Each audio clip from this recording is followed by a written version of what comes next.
Okay, hello everyone. Thank you all for coming. We're starting the second half of the summer qi, Chan qi. Let's see, tonight there is some questions from the internet. Let's hear them. Yes, Ju Mi asks, I sat in full lotus without entering the samadhi. I have a pressure in my head and my whole body is aching and I feel dizzy. Master said that to experience emptiness, we need to have faith, work hard and endure suffering. But now I cannot bow or sweep the yard in this condition. I'm afraid that I might not experience emptiness. What should I do now? Go clean the bathroom. Have you tried that?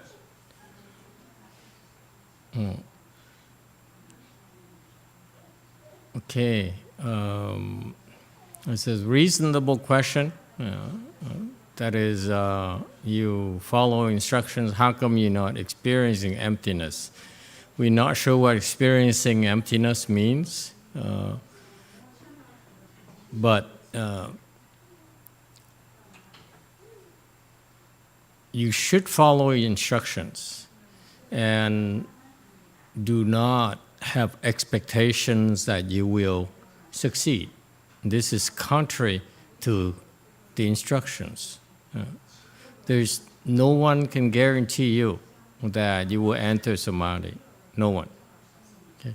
So all you have is to follow the instructions, and hopefully you will be able to, and maybe you will, maybe you won't. That's the truth of the matter. Okay. So that's all we have to offer you. Anyone has any ideas, any suggestion, any comfort, any reassuring words for her? No? Okay. On the other hand, when I first started, I chose to learn Chan from the most, what I felt back then was the best Chan teacher possible that I could find. And in Master YongHua. And I started by going to his disciples, and they taught me this, they taught me that. But what was constant for me was Master YongHua's instructions, Chan instructions that were translated into English. Okay, Vietnamese I didn't have Vietnamese translation. Thank goodness. I would not trust the Vietnamese translation. Honestly, personally, I wouldn't trust it. Now that I'm looking back. Okay, but all I had was the English translation of his instructions. The personal instructions from his disciples were, at best, not helpful. And so that was my personal experience.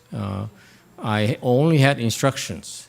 And whenever I had a problem, I couldn't find anyone to give me a straight answer. For example, my legs shook. Okay, within a couple of years of practicing without any instructions, real instructions, and people trying to, one monk telling me this, and I have to try it for a while, and then another monk contradicts him. I tried different things. So I kept on trying one thing after another. But after a couple of years of after being there for 2 years, my legs started shaking. So I asked him what to do. And couldn't get any answer either. Okay, basically, he said, I don't know. So you see, not only at the best place where you could learn, where I could learn Chan, meditation, with these experienced, these accomplished disciples of his. I didn't really have any personal instructions at all, and nor was I making progress at all. The progress I was making in 4.5 years was pitiful. Lucky it was free, otherwise I would have asked for my money back. So you see, it's very difficult. This is how Chan is taught out there. You have some instructions, hopefully, from the best teacher available. What I had on top of it was the better environment possible, because Master YongHua temples were very secure, were peaceful, and we were well taken care of. However, for 4.5 years, it's still not enough. So you have these instructions, maybe not personal, but there are some instructions from the great master. And then the proper environment, the better places possible for you to meditate.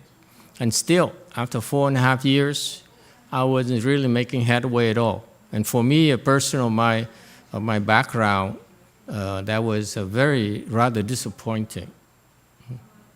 If it weren't for other conditions, I would have left. I would have given up. Okay. The one thing that kept me going was my parents, and then my refusal to accept failure, accept defeat. I would not fail. I became a monk in order to learn meditation. By God, I will learn meditation. So to quit would be admitting to myself I was a failure. I'm not built to handle failure very well. So I refused to fail. That's what kept me going. Okay? In the end, I was able to meditate by myself, and got lucky enough to get some support to do that, because I was basically banished from them. I was the unwanted ex-disciple. So that was very tough conditions. Actually, it turns out those tough conditions actually were instrumental in my formation. What you guys have today is actually very sheltered environment. Well, you have the same thing. You have the same set of instructions, similar set of instructions, actually more tailored towards Westerners, toward our times, than the Chinese instructions. The instruction I got from my master was basically a Chinese mindset. And so that's what I got. But no one to answer questions. Chan meditation is about adjustments. When you practice, you have things that happen to you that require adjustments. Okay, and therefore the personal instructions are very, very important. That's what you have here today. You have personal instructions, and they have the chance to ask questions. In fact, I don't know why, when my master taught Chan meditation, why weren't those sessions recorded and made available to us? Instead, they chose to translate some Chan instructions only. Even the latest Chan handbook is just, it's pretty good in terms of qualities of instruction and soundness of the teachings. However, it's not what my master taught. I don't envision him teaching Chan like that. Why would they take a beautiful Chan teaching he did in person, and strip it and turn it into something called Chan handbook? It's disappointing to me. I felt I learned more from his think something, What's that old book? Anyone remembers? Listen and Think. They're no longer in publication. Listen and Think, 1 and 2. When I found those, it's just these dialogues between what he said, between him and his disciples, that were a lot more interesting, a lot more insightful than this thing called Chan Handbook. Okay? You see, there's so much editing that's going on, that went on there, that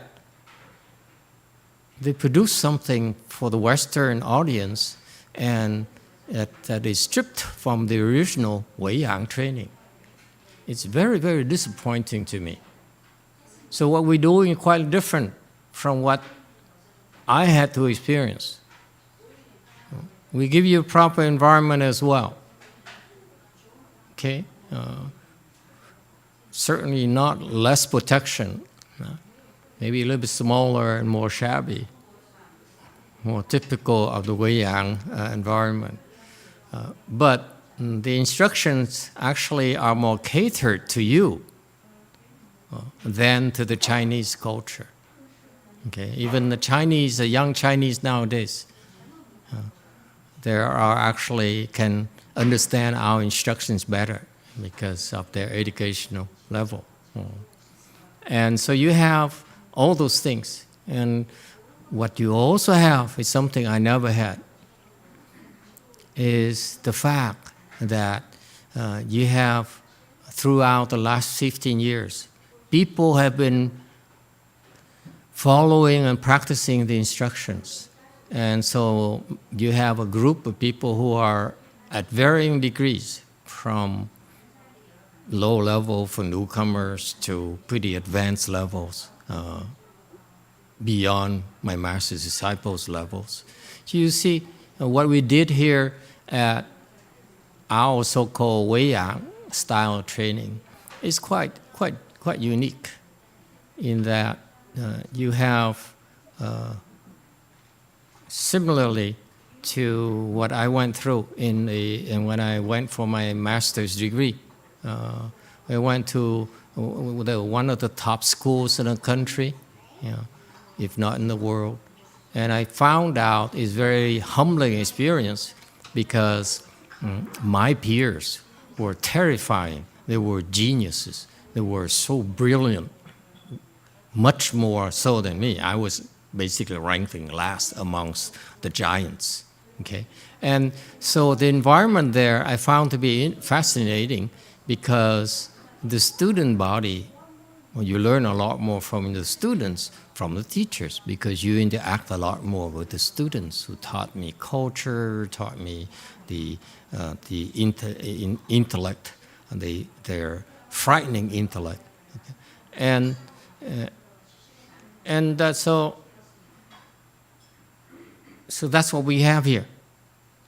Okay? Maybe the teacher, like me, is not that important anymore, but you have this setting, this environment where you follow along, and this is what people have. These people have done. It's quite unique.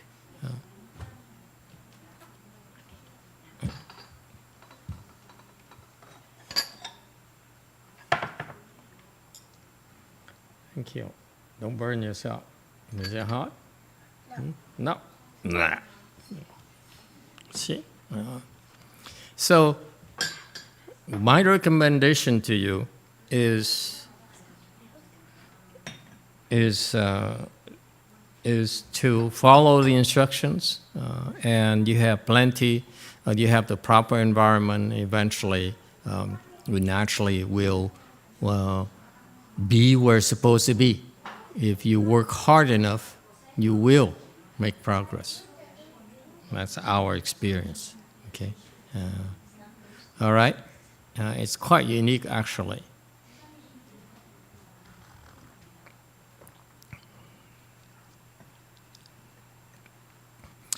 All right. Any other questions? Yes, sir.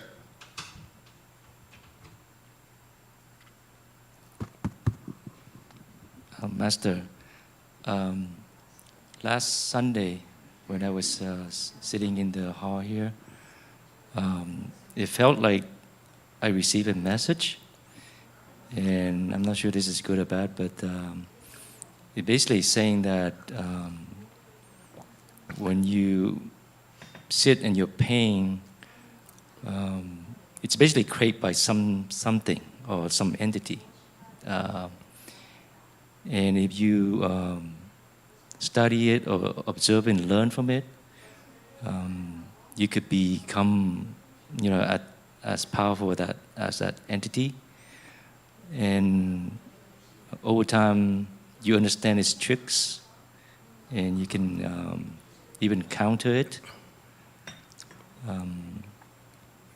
But then that message, when I receive that message, I have questions about it. Should I pay attention to this, continue kind of try to observe this, or should I just ignore it? If I ignore it, I'm going to drop the question as well. So if you think I should ignore it, I'm not going to ask the question. Okay. When you meditate, those states occur a lot more often, you think. Either you get messages, you have visions, you have understanding of those things, they occur. And the general rule of thumb is that they're called states.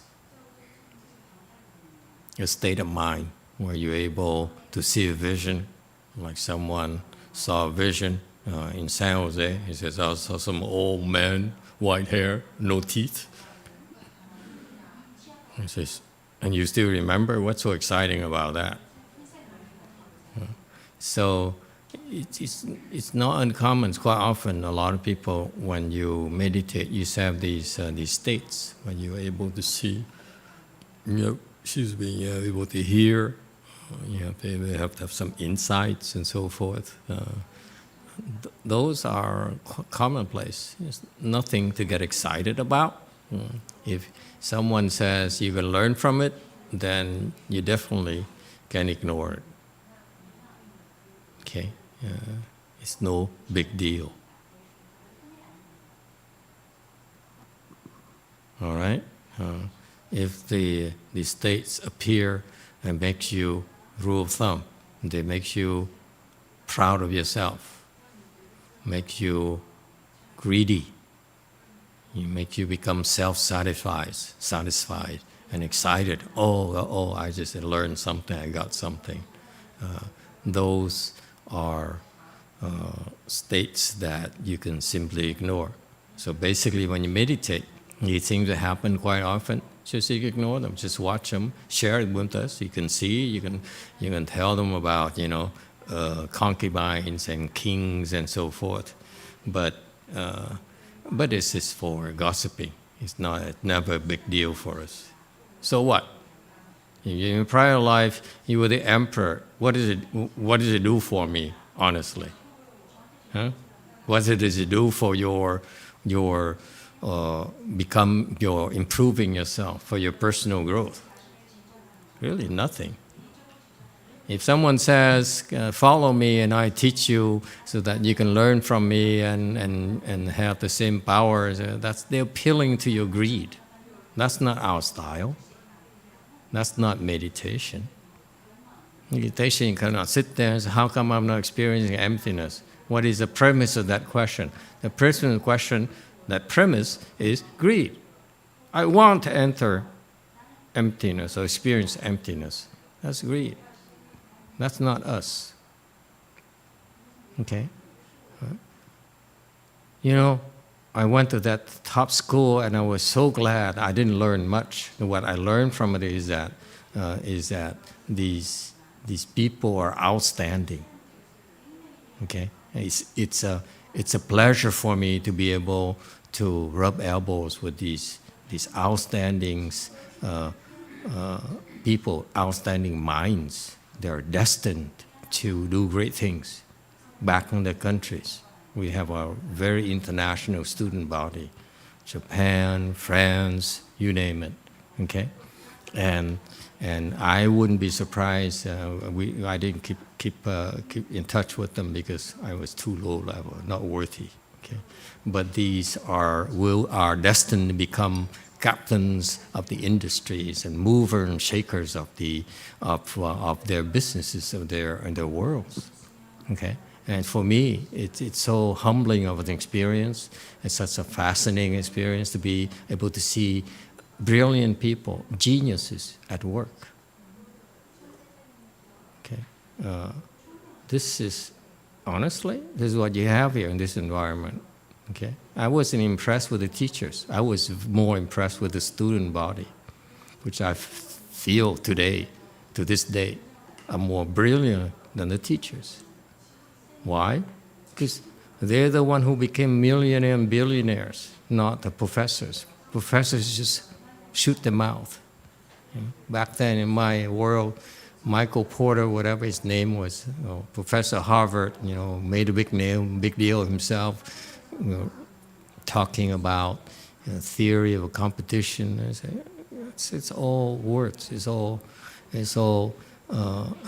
pedantry. It's all nonsense. You go out in the real world, you know how to compete. All those is just garbage you present to the board of directors who have no clue what's going on in the company. So it's the people that you talk to and you're able to ask questions. Those are the real people. And I don't mind telling you these people here, okay? In the cross section here, maybe different level of education, different level of wealth. They're all poor, by the way. Most of them are poor. But those are the ones that are superior. Okay, superior individuals. And if you have this group here, whatever they do, whoever they touch, okay, will have that magic touch of the Wei Yang Chan lineage that we have.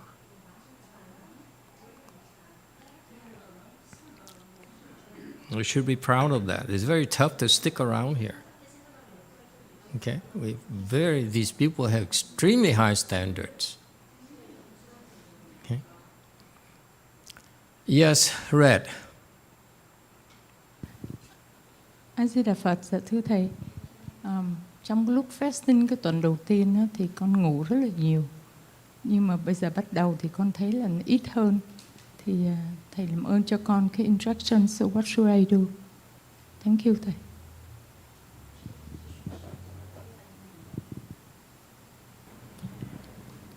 Master, during the first week of fasting, I sleep a lot, but now I don't feel that I want to sleep that much anymore. Could you please give me instruction what I should do? Work harder. Push yourself. Do one you did last week. Sleep less. Meditate more. Sleep less. Yes, White. Thank you, Master. When I meditate in my house at times and I go deep into meditation, all of a sudden I hear like loud claps or cracks. And this has been verified by other people who like come around, and I don't know what it is or if it's good or bad. I believe it happens quite often, virtually every day. Yes? When I meditate. Huh? When I go deep into meditation only. Well, deep meditation only. Only happens to me every day in my house because my house cracks and creaks.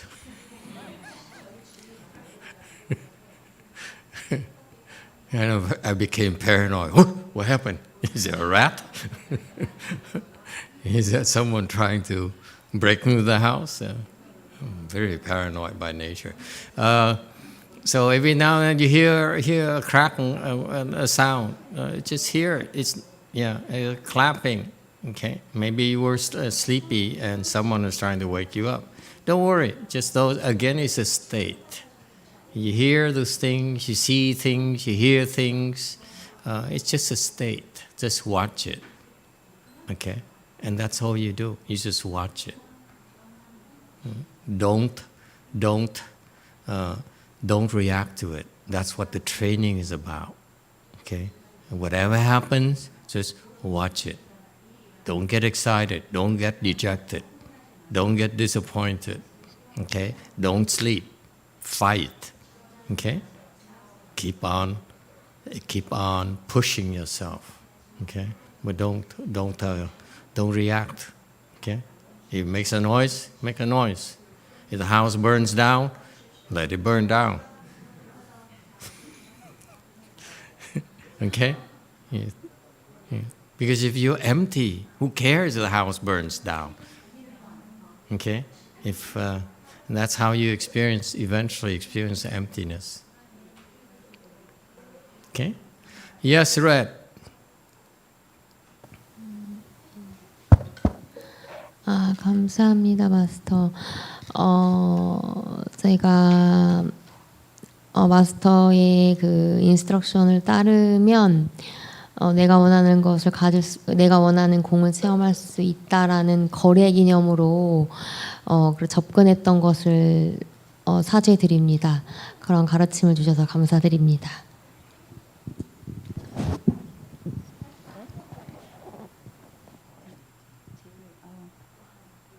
So thank you, Master. I realized that when at first I made a deal. Basically, I'm saying if I follow your instruction, I'll be able to experience emptiness. And I'd like to apologize for this and thank you for your instruction. Okay. Anyone else? Yes, sir. White. Thank you, Master. So I have been having a fearful thought, I guess. So when you talk about people that are very intelligent and destined to do great things, I looked at some of the examples of inventions, for instance, in the past, and I couldn't quite tell if the person who invented that thing is getting a net kind of blessing out of it. So, say internal combustion engine, car engines, it gives people a lot of convenience, but at the same time, it's causing global warming a lot of problems, or like plastic. Again, a lot of convenience, but it's polluting everything around us. And then to the more kind of recent example, things like Office. It's a great software that allow people to do all sorts of things, really help people out in their school, in their work. But I also have heard like charitable organizations such as the Red Cross, such as, I don't have any examples, that their job has become making slides of how to help people and save people instead of actually go saving people. So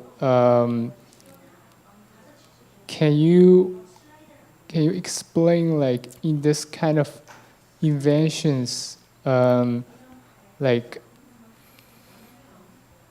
how do I know that I'm doing something that's good, that is not going to become the next plastic kind of a thing?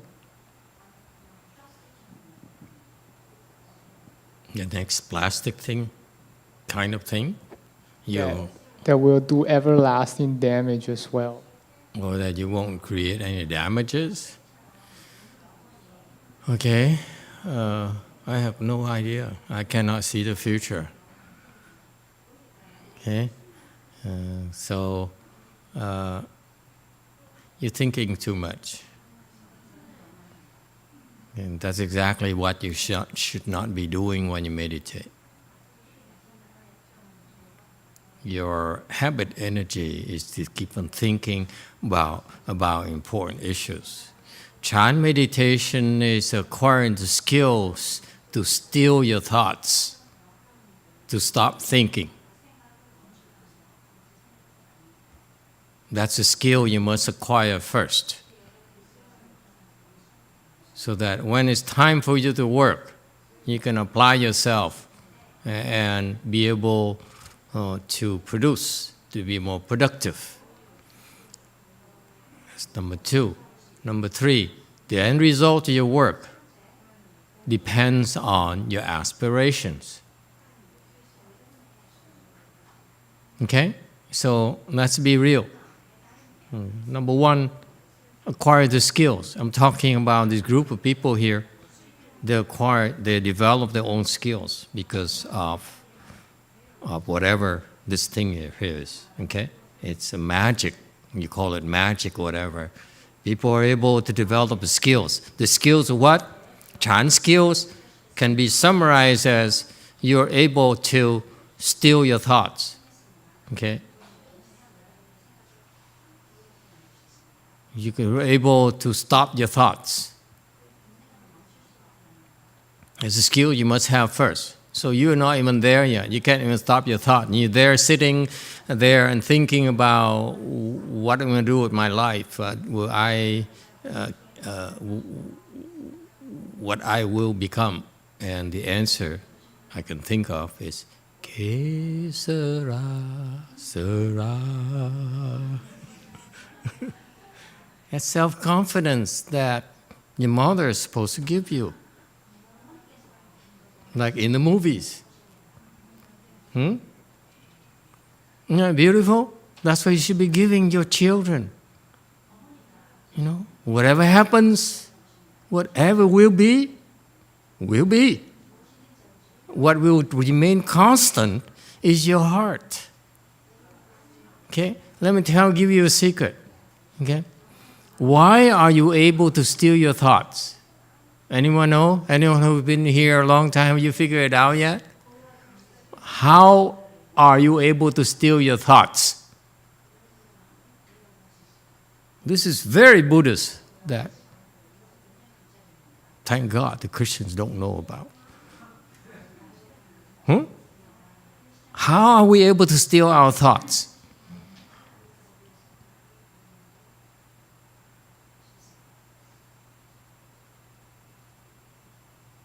Old monk.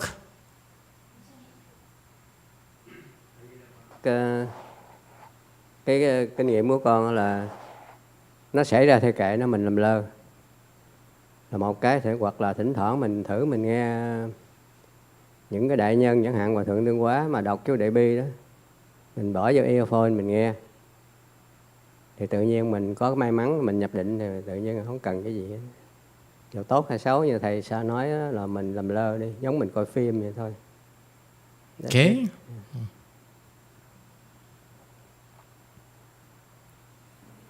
So, Master, what I learned is like we just ignore it.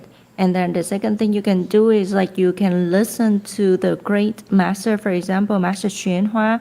You plug in the earphone, listening to his recitation of the Great Compassion Mantra. And if you are lucky, you can enter Samadhi. And whatever the outcome, good or bad, you just ignore it. Okay. Anyone else? Green. Thank you, Master. What Mr. Z was mentions about listening to Master Shenhua's tapes and recite all the mantras and Buddha's names, and also stand up and walk and do something, like find something to work on, clean up your mind, work harder, work until you sweat and you get tired. That's what I do in the past. Very good. Anyone else? Q&A.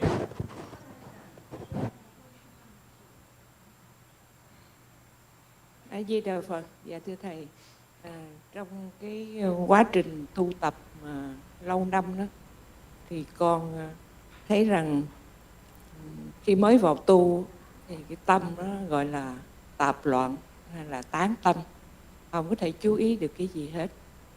Rồi theo một cái pháp môn hoặc là niệm Phật hoặc là trì chú hoặc là thiền thì cái từ từ nó trở thành đa niệm, ở trong tâm mình nó có nhiều niệm lắm. Rồi tiếp tục nữa đó, thì cái niệm nó giảm bớt đi, rồi là thiểu niệm, rồi cứ tiếp tục tiến như vậy với cái tâm là không có nôn nóng, như là mình ăn cơm từ từ rồi nó no thôi. Thì từ thiểu niệm thì đi tới nhất niệm. Thì khi mà được nhất niệm rồi thì tới một cái giai đoạn sau cùng có thể đạt tới vô niệm, là tư tưởng nó ngừng lại. A Di Đà Phật.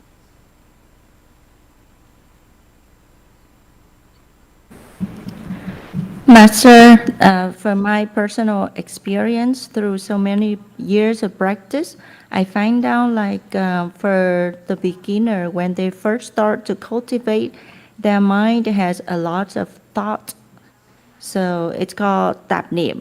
Like their mind is so scattered, they cannot focus on anything.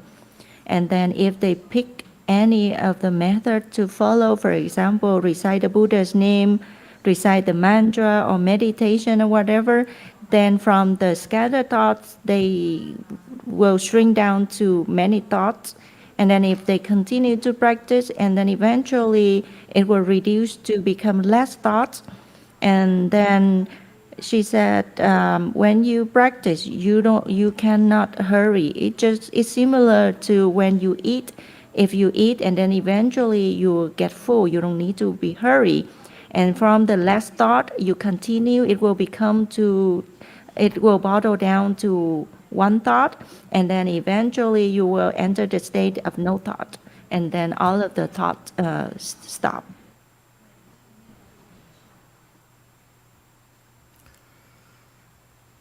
Okay, anyone else? Yes, Green. Mô Phật và thầy. Từ ngày mà cô quét tới giờ đó thầy, Quả Ngân làm như con người đó không còn ở dưới thế giới này nữa thầy. Làm như xa rời cái thế giới này. Không muốn ở trong cái thế giới này nữa thầy. Mô Phật.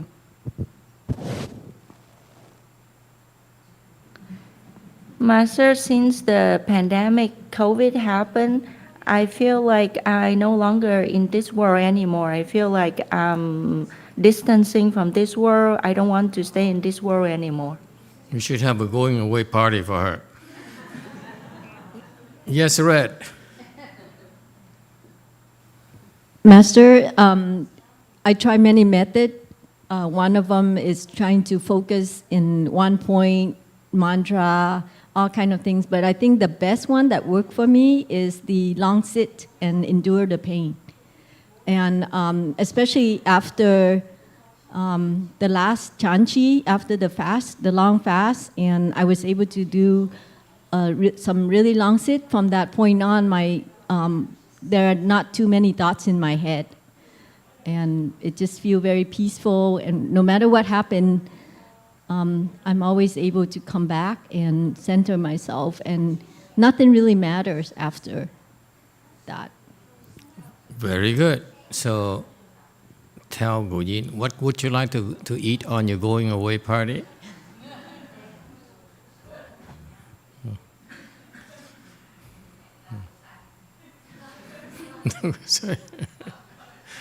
Yes, Billy, would you like to say something to her before she leaves? Master, I remember last year the pandemic that we're in Way Mountain, and we always remember Master was saying we're gonna do the the great compassions after lunch every day. So which is, I remember every day that we do the great compassions, which just brings everything back into peace and harmony. Which is my mind's always think that I hope we could get through this. I know Master always remind us to do compassions every day. And with from this point right now, I still do compassion by myself. And when we came back to Blue Mountain, and I realized that my body has changed a little bit. My energy increased. I sat for 2 hours now. Yeah. And my leg, it feels like kind of, I think I break through the angles that having problems, been killing me for 10 years. And I broke through the angles process right there. When we came back to Blue Mountain. And that night I sat for 2 hours. Very good. Okay, I will talk to the spy number 1 first, and I talk to you after. Okay, she's a spy number 1. You know why I call her spy number 1? She's not here to learn.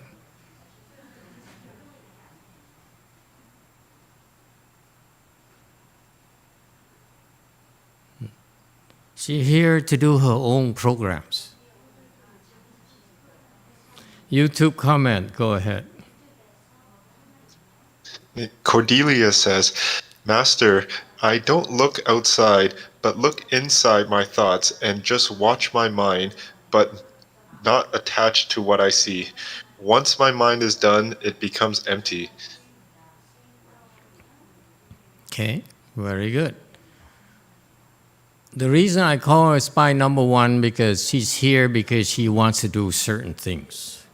She's not here to learn from me. Okay, she'll pick and choose whatever she can use. That she likes, she uses it. She'll use it. If she doesn't like, she rejects it. Okay, so it's very selective. So she has her own. She marches her own drum beat. She has her own ideas of what she wants to do while she's here. So what she lucked out is that the first part of her journey, she lucked out because she says, well, I would like to. Somehow she believes that her teacher, Master YongHua, told her to come to my temple to help me out. True or not, we don't know. Okay? It's up to him to decide these things. But she believes that, so she helped. Okay? She's proud of that. She came and said, I want to help him because this guy, this sucker here, needs help. Okay? I can't walk away from a loser. And so she helped. And lo and behold, somehow we survived and we thrived, okay, with her help. She was my kitchen manager until the COVID-19 came along, okay, and my disciples became more mature and more. She's not here today, so it's safe to say that. More confident that they would butt heads with her. So she says, the kitchen is no longer mine. The kitchen used to be her territory. Okay, now it's no longer her territory. So she really has no real reason to come to the temple anymore. Okay? So her program is really became not executable. She cannot carry her program anymore. Okay, and that's what her problem is here today. The problem is that she's not here to learn, and that's why. And you see this development, even though she's not here to learn, but she has enough blessings. She produced enough blessings to be able to make it where she is today. First stage hardship, damn impressive, very impressive, okay? But what she's becoming like like the real danger of that kind of mindset is that it's not us. We don't become first stage Arhat, second stage Arhat, or fourth stage Arhat in a lady in San Jose. And finally she made a fourth stage Arhat. Look at her mindset. She's not here there to serve herself. Okay? She says, this woman here, in contrast, she says, I don't feel like coming to the temple anymore. I don't feel like being here anymore. Okay? Nothing matters to me that much anymore. Okay? That's Hinayana mindset. That's not us. That's what I meant. She's a spy because she's never really learned from us. Okay? If any of you, my disciple, have that kind of mindset, I will slap you in the face. I'll tell you that right now. We're not like that. Okay? How dare you? I spend the time. I invested in you. And you come and you say, I made it. I enter the flow of the sages, so now I made it. No one can touch me. Okay? I didn't invest in you for that. Yeah, speak before you leave. Mô Phật bạch thầy. Mô Phật bạch thầy. Con tới đây đó, thầy giúp con rất là nhiều. Con biết. Chính là con biết thôi chứ ngoài ra cũng không ai biết nữa. Là cái thứ nhất. Cái thứ nhì nữa, thầy con đó có 2 đứa con trai, là con không muốn nó có gia đình. Thầy con cứ quyết định đó, thầy muốn một ngày nào tụi nó đi xuất gia. Là cái quyết định của con là cái cuối cùng là vậy thôi. Rồi từ ngày mà cái cô quét đó nó bị ra tới giờ đó, thì quả ngân thấy đó, cái đời này thấy không còn cái gì mà để cho mình ở đây mà để lưu luyến hết, là cái thứ nhất. Cái thứ nhì đó là quả ngân á, cái này là thầy giúp con chứ không phải là con nói nịnh mờ ở đây. Là con người của con rất là nhẹ nhàng. Từ ngày cô quét tới bây giờ đó, không biết đau mà không biết nhức gì hết trên. Có khi đi không nổi đó mà nó cũng không có nhức cho mình nữa. Mà ngọt thấy một cái an lạc của quả ngân đó rất là mãnh liệt. Yeah, that's Hinayana. If you practice, you guys will eventually reach a state of first stage arhatship, and you feel happy, you feel so at peace, nothing bothers you, and then that's it. This is why we're doing this, so that you get to that and that's it? No. My own disciples, they get there. Why? They get there in order to serve the Dharma. You get there to serve yourself. Shame on you. Go back where you came from. We're not like that. You hear me? We live in order to do something important with our lives. We're very proud of that. Not because we live in order we want to relax and feel good and be happy and be peaceful. It's not us. Go back where you came from. That's where they are. We're not like that. We struggle. We work hard in order to help someone. You helped this temple initially. That's why you got here. If you stop helping this temple, there's no reason for us to help you. You understand? Mô Phật bạch thầy. Con còn một cái ước nguyện rất là lớn mà không biết con có làm được không. Thì bởi vì con nó không dám nghĩ tới nữa. Nhất là quả ngân cũng là lớn tuổi rồi. Bây giờ họ còn một cái ước nguyện rất là lớn mà có thể thành công hoặc có thể không có thành công, có thể mà quả ngân bước đi thêm một bước nữa. Mà có khi quả ngân nghĩ tới mình không có cái còn tại vì cái tuổi lớn quá rồi. Bởi vì quả ngân nghĩ tới đây là quả ngân muốn ngưng. Then die. You want to stop? Die. Who's going to stop you? We are live because we want to be useful. Mô Phật. Và thầy muốn chết cũng không có dễ đâu thầy. Nói muốn chết là chết sao chưa? Bởi vì quả ngân nó có một cái nguyện tới đây ở với thầy đó là quả ngân cũng cái thị phi rất là nhiều, rất là ở trong cái lương tâm quả ngân. Mà cái chuyện này đó quả ngân đó, cái cục đá này chưa để xuống, quả ngân chưa tội nguyện là ở chỗ đây. Bởi vì quả ngân tới đây mà tới ở đây với thầy rồi ở cái chùa này đó là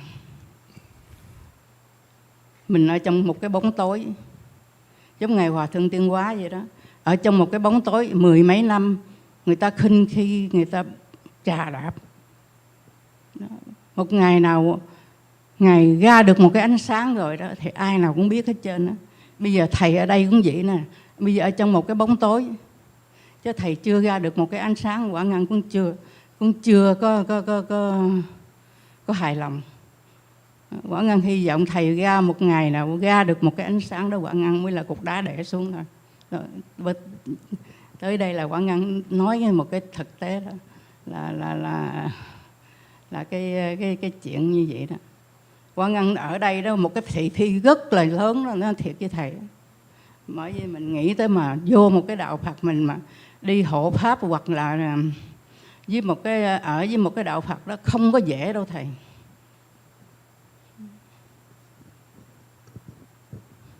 Mô Phật. Master, to tell you the truth, I have a big wish, but I don't know whether it will be success or not.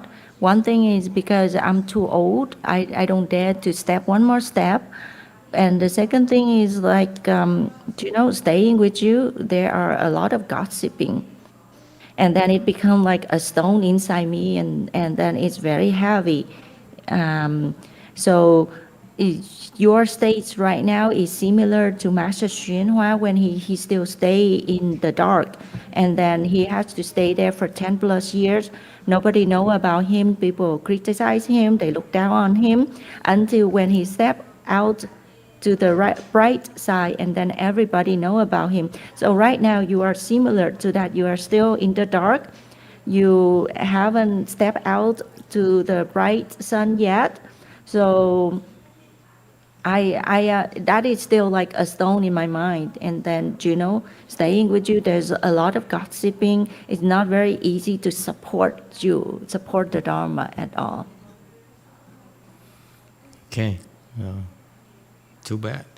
Okay, let me teach you about, give you the answer. About, what was the question I asked you earlier? Okay. What you're learning through this training program is to stop your discriminating mind.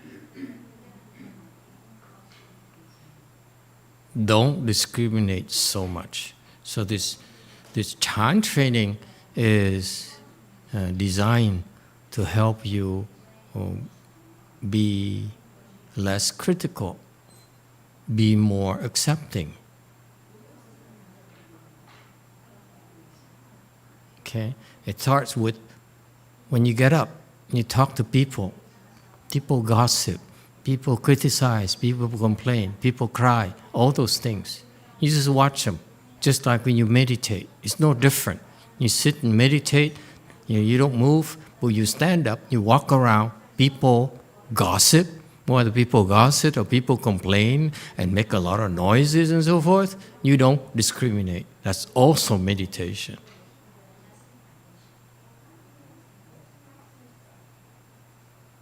And you should be able to do it better because you should be more humble. Look around you. There are people who are far better than you. They got there because they learned to discriminate less than you when they're not meditating.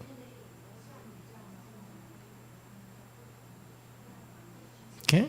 There's some who will learn, but they still continue to gossip, they still continue to discriminate, but they're work in progress. But that's Chan is about to stop discriminating so much. Stop being so righteous. Stop being so sure of yourself. Stop judging others. Stop being so greedy for yourself. Stop serving yourself.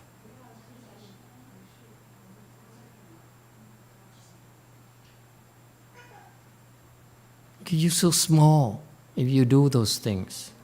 You are confining yourself to your little ego. You can only imagine things that your mind can imagine. Your discriminating mind can process. If you stop your discriminating mind, you now can really use the real mind of yours, which is limitless. That's what we're training you to do, to stop discriminating. So what are you doing sitting there and worry about, whether what's going to happen in my life? What will I be? Will I be successful? Will I be good? Will I be evil? Huh? Stop it. It's not necessary for you to do those things. You can do that when you go to work and you need to fight for a living, bring back the money to feed your family, your children, and go on vacation. Okay? That's fine. But when you meditate, and this is the only time, the only place where we tell you, cut it out.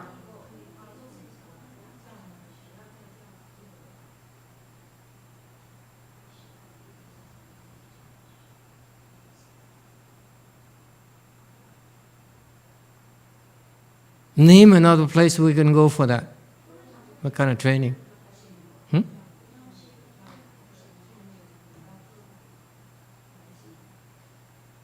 So when you stop discriminating, you put your mind, your greedy mind, your calculating mind to rest.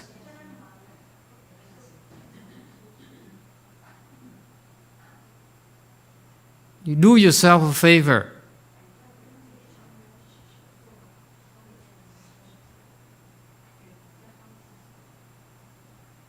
Because only you can do that. No one else can do that for you.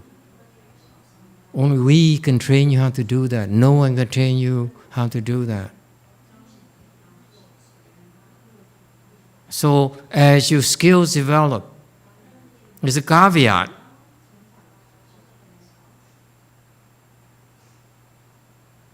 You are able to discriminate less, but you still can't stop your self-serving mind. You end up like right there. Huh? That continues. She got the fourth stage rahat. It's the same thing. You can get the fourth stage rahat thinking like that. To us, not worthwhile. We slap me in the face. Stop it.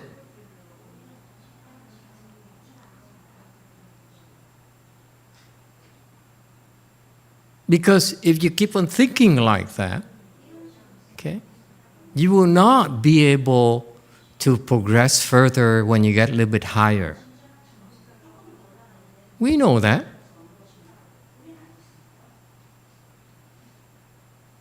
We know that's a pitfall of the Hinayana meditation. That's how we slap in your face right away. Cut it out.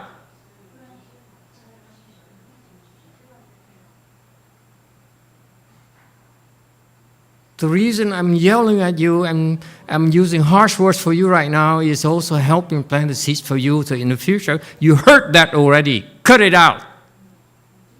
Stop being so self-serving because you're only limiting yourself. You say, oh, I have these aspirations, so forth. I want good things to happen. It's still serving yourself. You get it?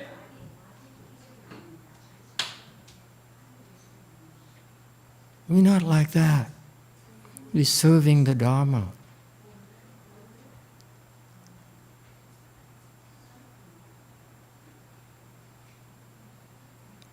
What we want is not important. I have a boss. I'm not working for myself. I'm not serving myself. That's my pitfall. If I sit here and say, I want to become famous, I want to have more notoriety, more temples, more money, more disciples, who am I serving? Me. Then how can I sit here and yell at you? Because I'm setting an example for you to follow my path. I have a boss too. I'm not here to serve myself. I'm not here to become famous. Can't care less. I just want more money. Yeah. Oh, I take it back. What's notoriety? The bottom line is more money, kid. She wants me to be more famous and more liked. I say, I don't, doesn't matter. It's just, right, give me money. Let's be real. You see, this is our tradition, the Wei-Yang tradition that my master said, it's not me. What happened is that the institution, like these great educational institutions, they have this body of students that make the cut. They're outstanding individuals. However, what's not spoken is that the culture, the spirit of this institution demand them to be better than themselves and their professors. This is what we stand for. It's not about me. It's about the Wei-Yang tradition. It's about Mahayana tradition.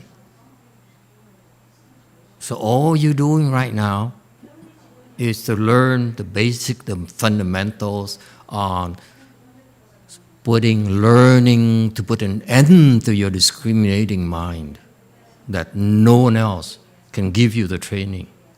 I assure you. In order to serve, that has a purpose, not to serve yourself. What are you serving? Your choice. You can serve evil, that works. Okay? But you serve goodness, is the winning side, not evil.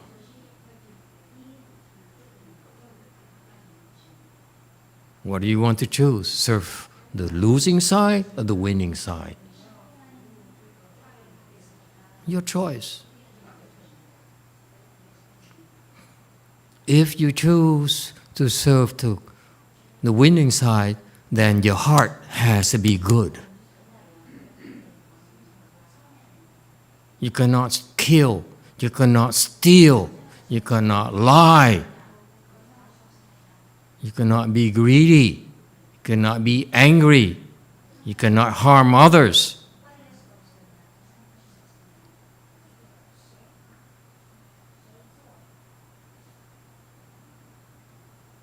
If you like that, how can you possibly be destructive to society? Because you stop yourself.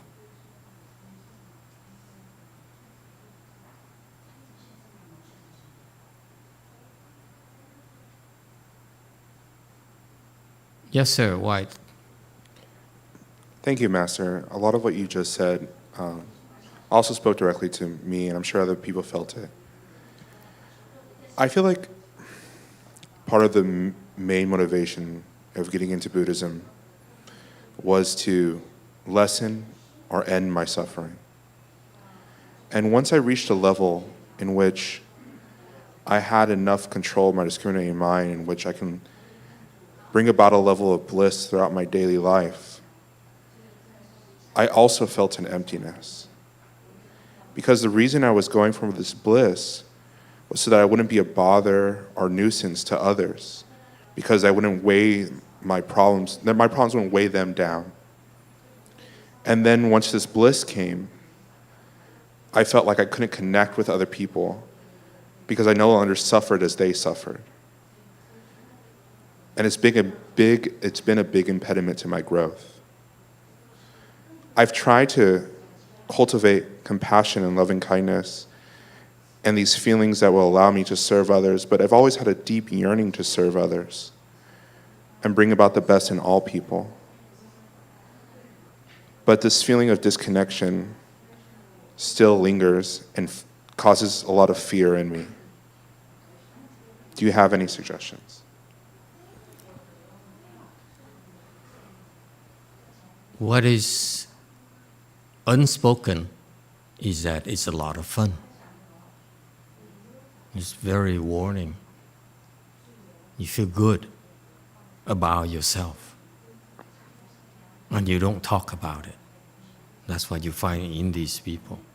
They're still around because in spite of the hardship, in spite of my demands, in spite of my insults, in spite of my being so unreasonable,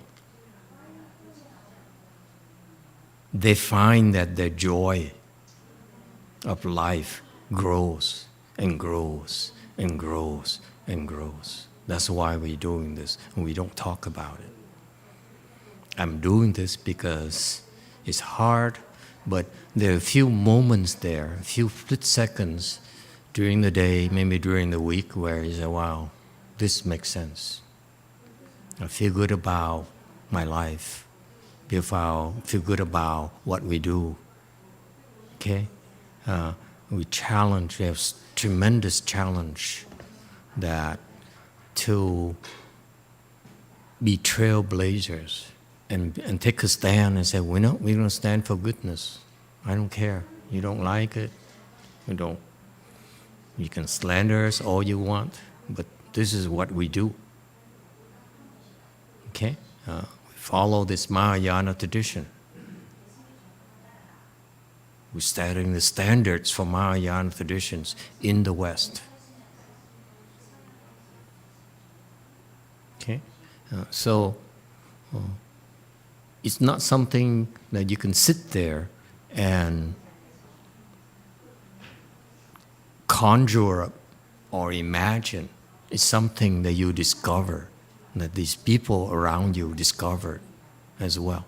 It's not something you can understand. Okay? These people, different from you, is that they're still around because they have faith. Okay? They develop faith in the Dharma, in the long haul, instead of having faith in yourself like you do right now. She has faith in herself, not in the Dharma. She has faith in her righteousness, not in the Dharma. That's why she's just practicing walking 1 foot. We are walking 2 feet. Okay? It's hard, but it's very rewarding. You ask these people. They're not stupid. They appear stupid, they sound stupid, they look stupid, but they're not. Okay? So, you have a lot to learn. It's not something you can understand yet. And if you are able to hang in there long enough, you see. You find out for yourself. Okay? It's not something that can be explained. Look, this gentleman here. He came to us a few years ago. Okay? I looked at him and says, you loser.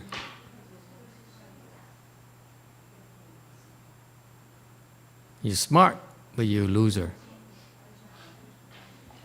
That's how tough we are. So we ignore him. But somehow, he made it.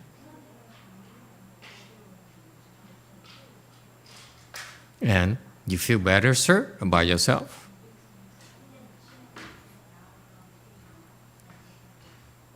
See, you are respected individuals of society and the community, and you make good money, and you have good education and so forth, but you're so limited. You're so full of yourself. It's the worst kind of self-limitation. You limit yourself to what you can only imagine instead of growing your heart.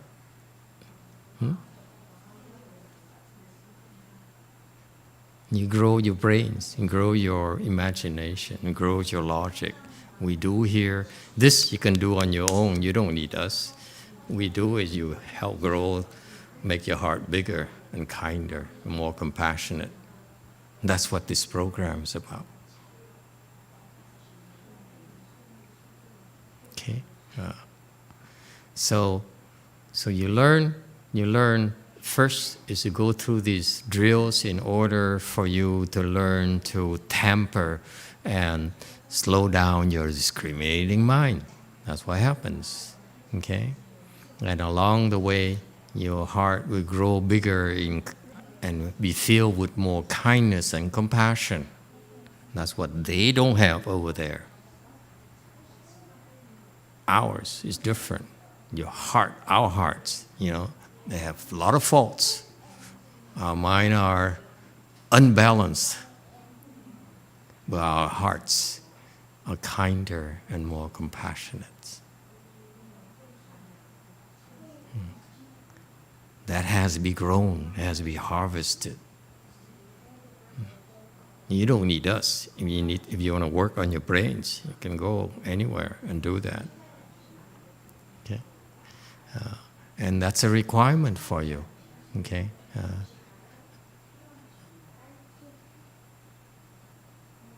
And if you do that, then I'm no longer worried about you, what you're going to do with your life, okay? Because your heart keeps on growing in goodness and compassion and kindness and so forth.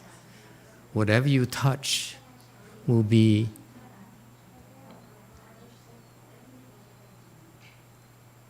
filled with kindness and compassion for this world. That's all that matters to us. Whether you become successful, become famous, have a lot of money, fame, reputation, it's only secondary. Those are temporary things, are meaningless. Okay? Those last a lifetime, maybe 2, maybe 3, maybe 10.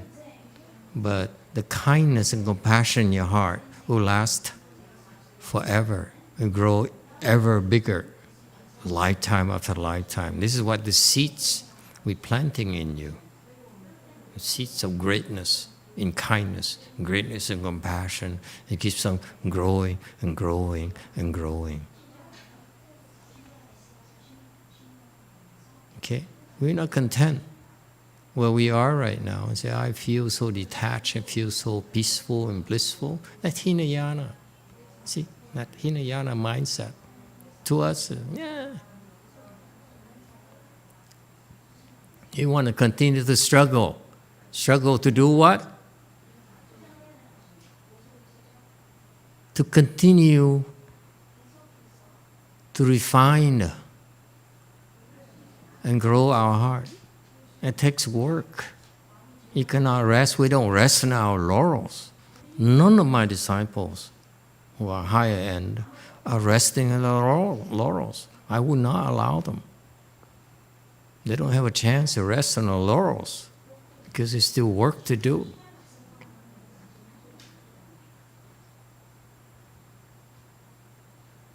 That's us.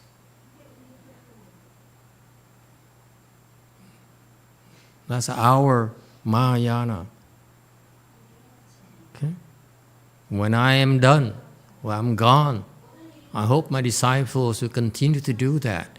Instead of resting, instead of riding my coattail and saying, come to me because we are disciples of Master YongHua. No, I don't want you to continue to do it because you're my disciples. I want you to do it because of you. Have some spine, have some sense of pride in what you stand for.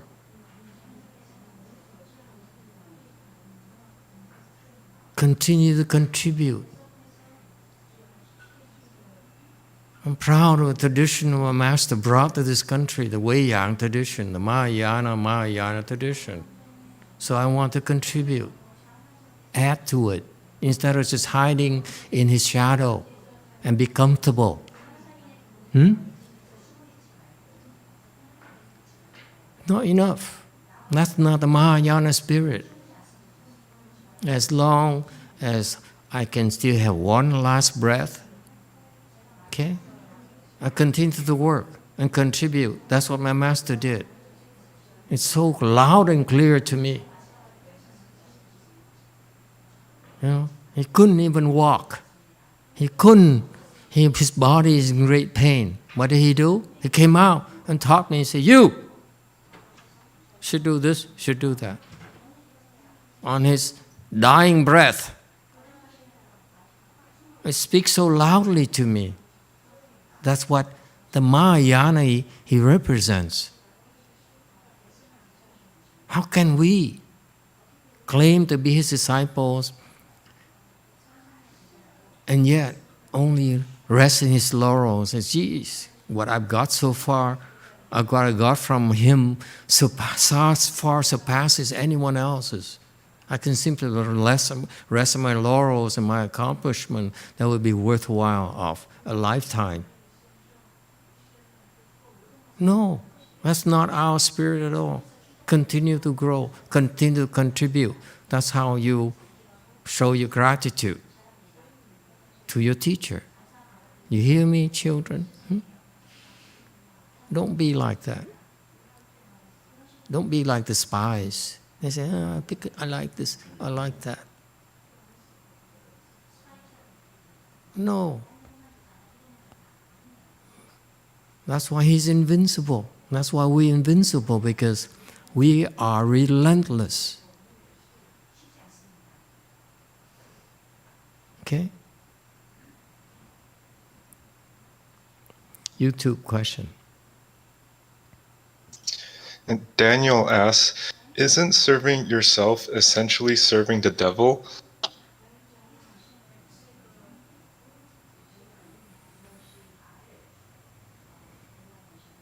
Not necessarily. Sometimes yourself is pretty good, better than the devil.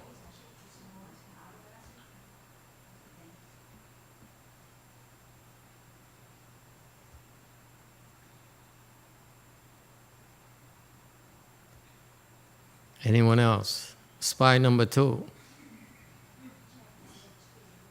Say something.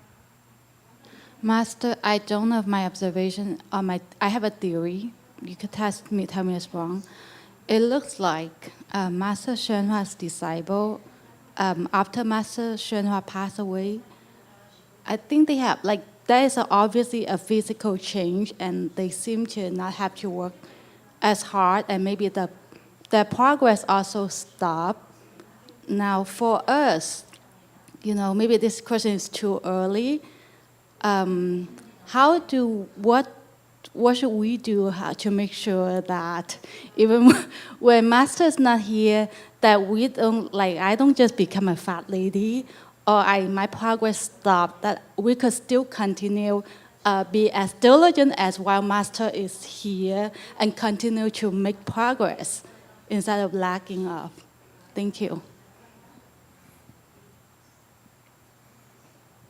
I don't know.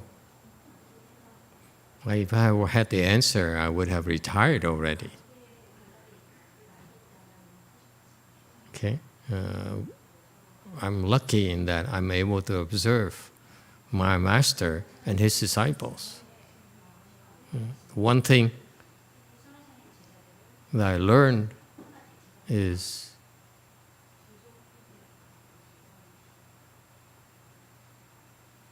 you learn from both people who do the right things, one end, and the other side, you learn from those who are doing all the wrong things as well. So that's the difference. Okay? I learn from both. People who do the right things and the many who do all the wrong things. That's our advantages. Your YouTube question.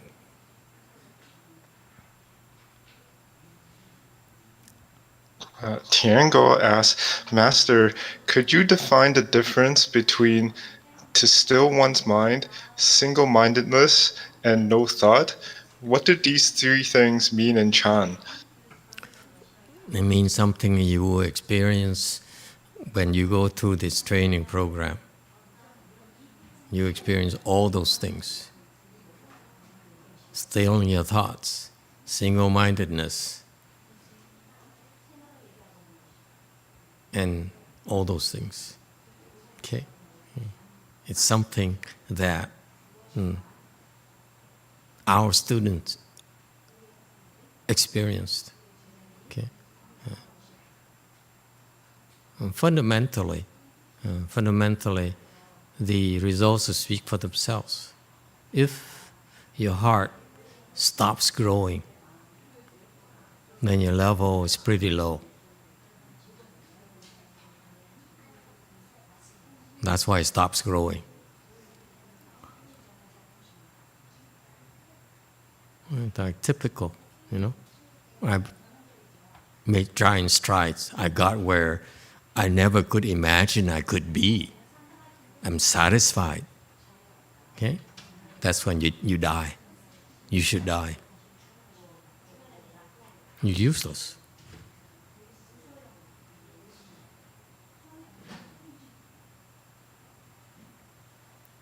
Okay, anyone else? All right.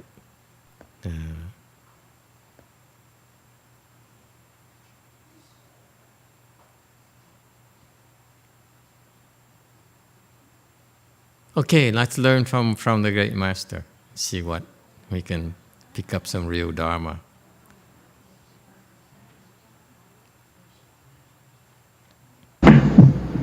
元报啊，因为他不相信，虽然这是外国的法师来了，他也带对他们很不。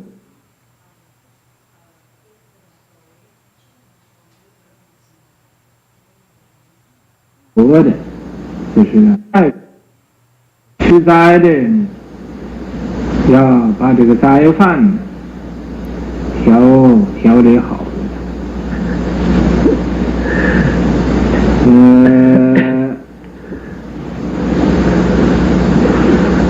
你要不调理好这个斋饭呢，不能休息。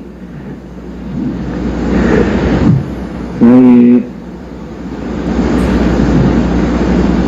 这个饮食也是非常重要。他们有些要吃斋的人，应该常常换这个。今天譬如吃白菜，明天就吃萝卜，后天呢就应该吃豆芽菜，回点反思，不要轮着。 For example, if today you eat cabbage, tomorrow you should eat radish, the day after you should eat bean sprout or vermicelli, you should rotate. 要做的很，不是像肉那么香，但是也不是像屎那么臭。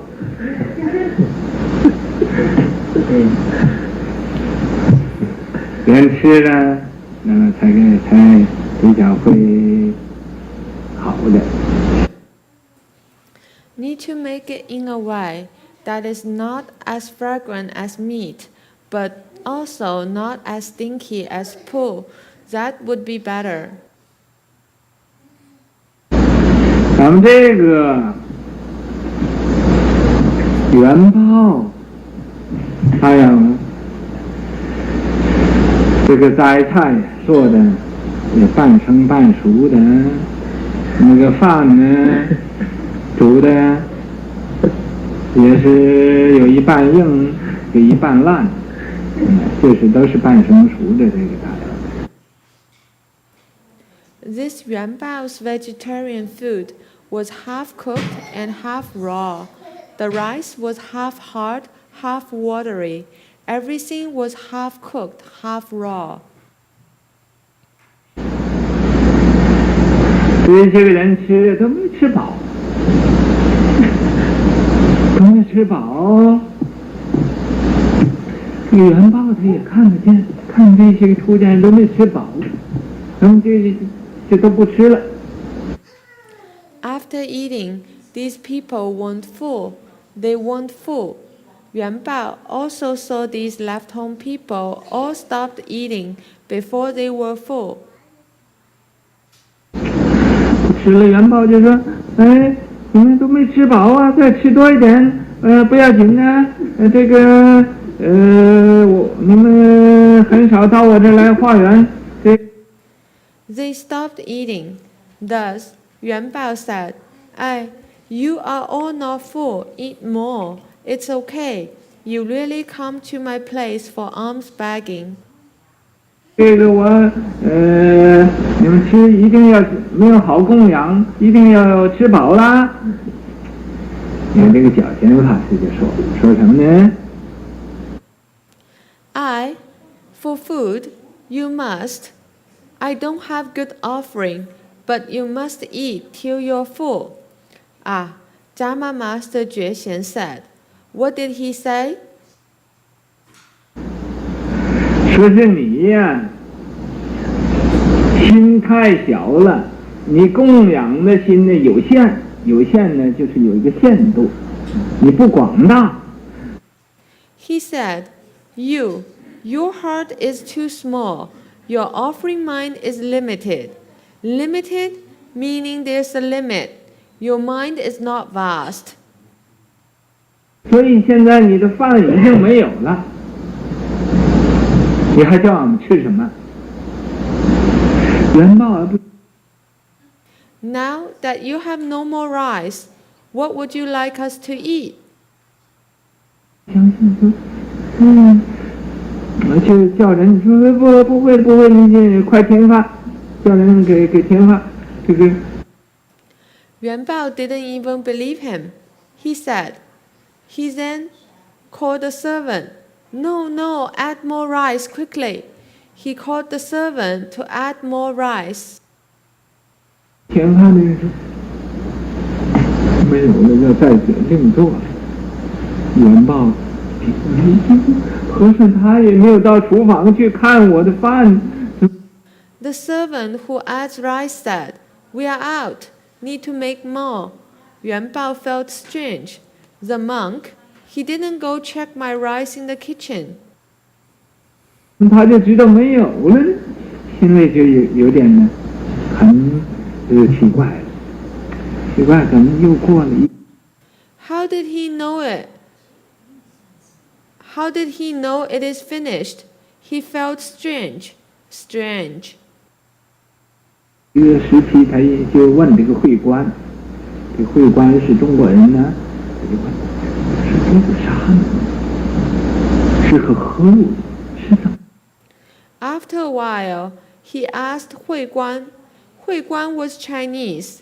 He asked, "What kind of person is this shamana?" 怎样一个人？这个沙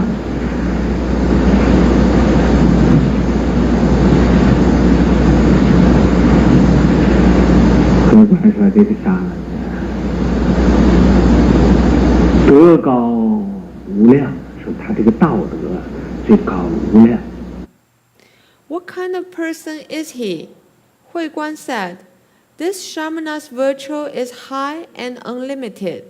Said, his way virtue was the highest and unlimited. 非凡可测，凡夫的人不能知道他，没有法子来测度他的这种境界，也就是Can't be evaluated by ordinary people.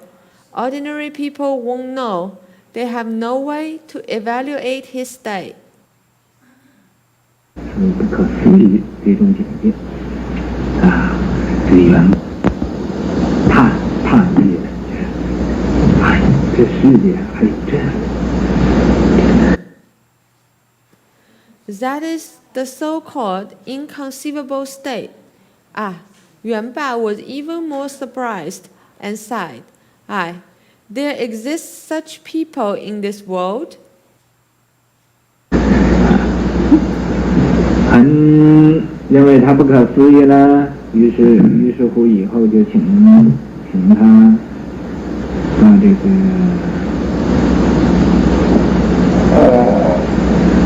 南京那地方去住这个庙叫道场寺。Because he's inconceivable. Thus, later, he invited him to live in Nanjing. The temple he lived was called Wei Place Temple. 在这住了一个时期，他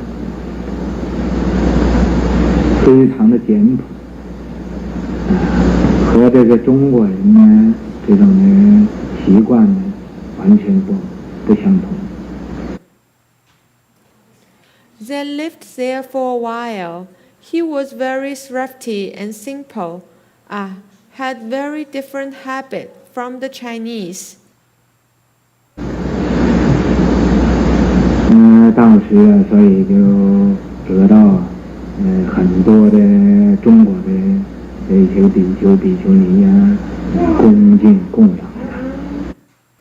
Thus, at that time, many Chinese bhikkhus and bhikkhunis respectfully made offerings to him.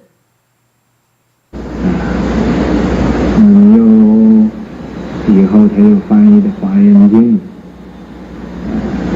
请华严经前边那个有36000句是他翻的。Then later, he also translated the Avatamsaka Sutra, the first 36,000 verses at the beginning of the Avatamsaka Sutra was translated by him.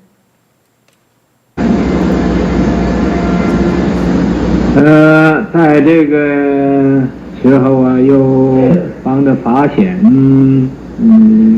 这个法师翻译这个律，中期律。Then, at that time, he also helped Dharma Master Fa Xian translating the Vinaya, Sangha Vinaya. 以后在这个元嘉6年，他往生了。往生那个时候71岁，Later, in the 6th year of Yuanjia, 429, he passed away. He passed away at the age of 71. At the age of 71. 所以这位中国的圣人，常常显神通，就被人妒忌，欠他恩。So, such a sage who certified fruition, often demonstrating his spiritual penetration, people were jealous of him and kicked him out.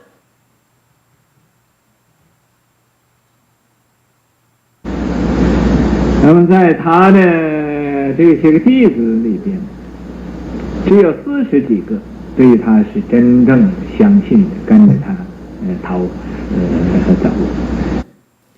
Among all his disciples, only 40 truly believed in him.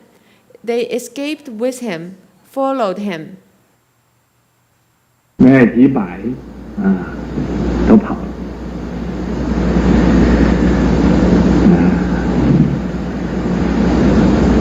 那么这是这个小仙法师他简单的这种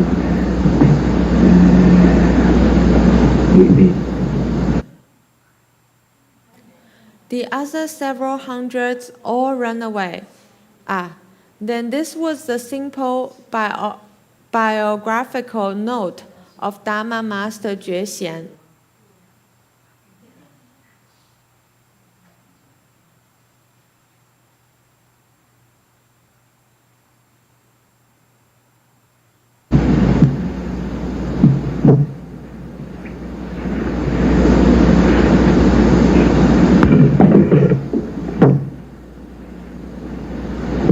修道的人呢，也免不了啊，这个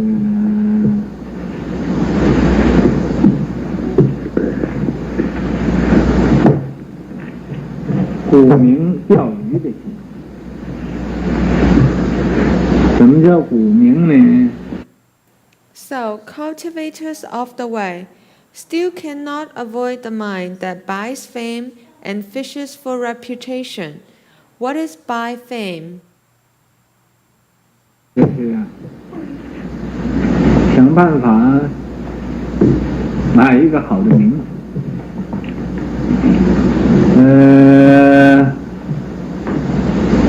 不要一个不好的。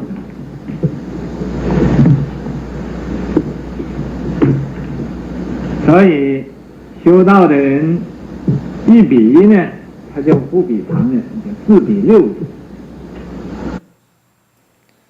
That is to think of a way to buy a good fame. Not wanting an ill fame. So cultivators of the way, when comparing, he won't compare with others, but himself. 六祖不实际的人啊，他都开悟啊，到以前来几个这样，他再也不比呀、那个坏人。 The sixth patriarch was illiterate. Even he was enlightened, he would never compare with the bad ones. 都想比那个好的。 他要是比好的做得好也可以，他行为呢就不按好的做，名呢就要一个好的名。 He always wanted to compare with the good ones. If he compares with the good and he does it well, that is also okay. But his behavior wasn't good, and he wanted a good fame.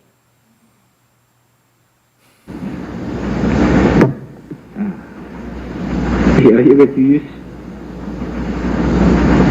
到这来对我讲，怎么样讲呢？我呀，现在就吃肉边菜呀。 A layperson came here and told me. What did he say? Now I only eat vegetables beside the meat. 他不说他吃菜边肉，他说吃肉边菜。He didn't say he ate meat beside the vegetables. He said he ate vegetables beside the meat. 这吃肉边菜是谁呢？就是六祖，所以他就要比六祖吃肉边菜。Who ate vegetables beside the meat? It was the sixth patriarch. So, he wanted to compare with the sixth patriarch about eating vegetables beside the meat.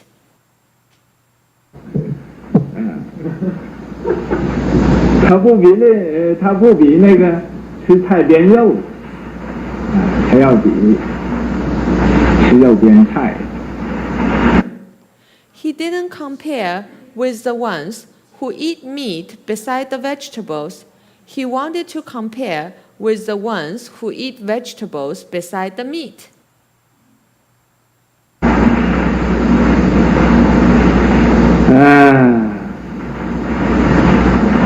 有的人有的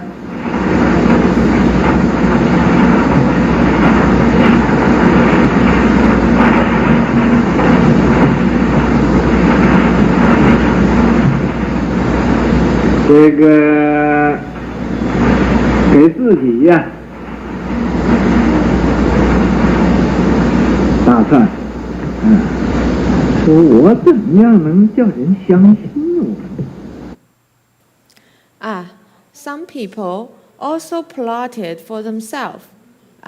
They said, if I can get others to believe in me.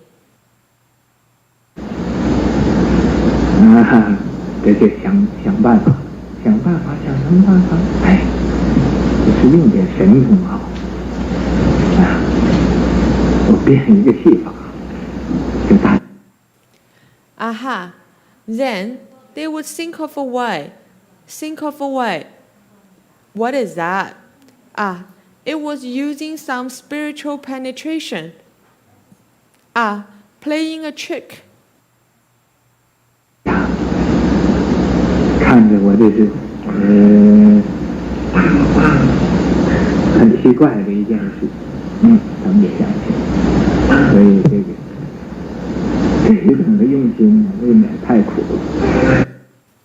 When others see me doing a very strange thing, they would believe in me. So these people's intention was a bit too bitter.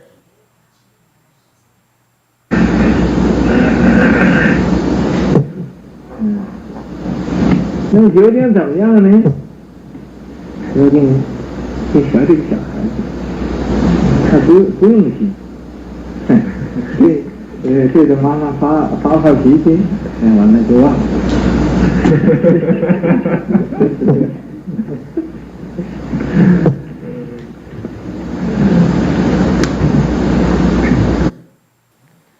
Ah, then exactly what was it? Exactly. Just learn from this little child. He doesn't use his mind. The mom lost her temper. Afterwards, the child forgot all of it. Master, that's the end of this tape. Well, that's a natural time to stop, huh? And go back to your wonderful meditation experience. Any questions or comments?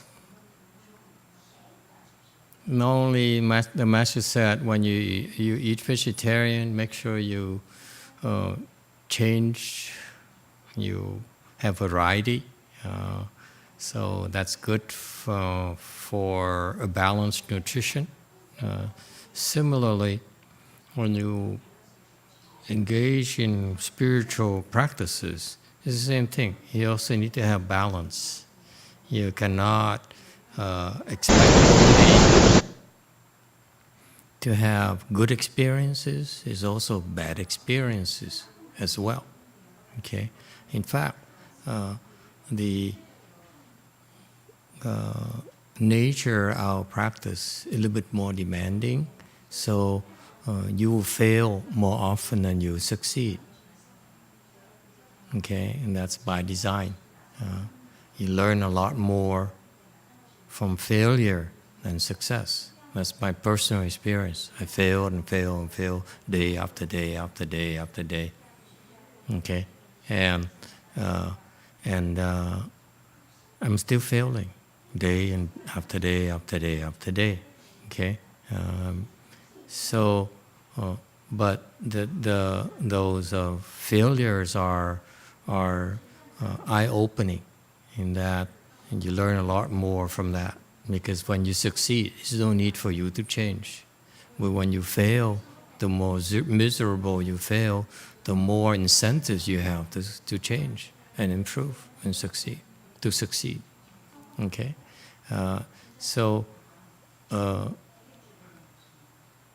it's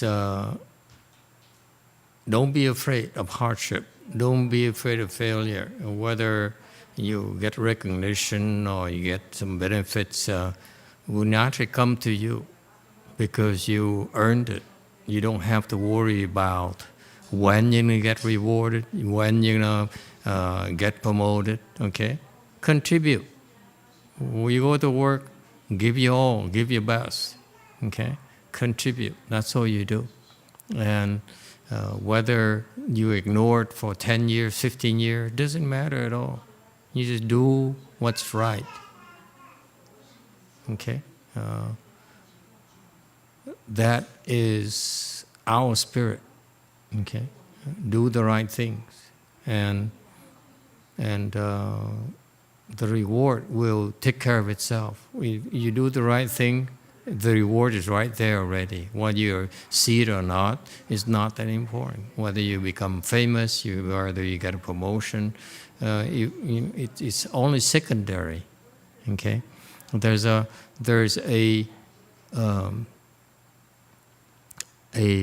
currency that you are earning, and that is called blessings.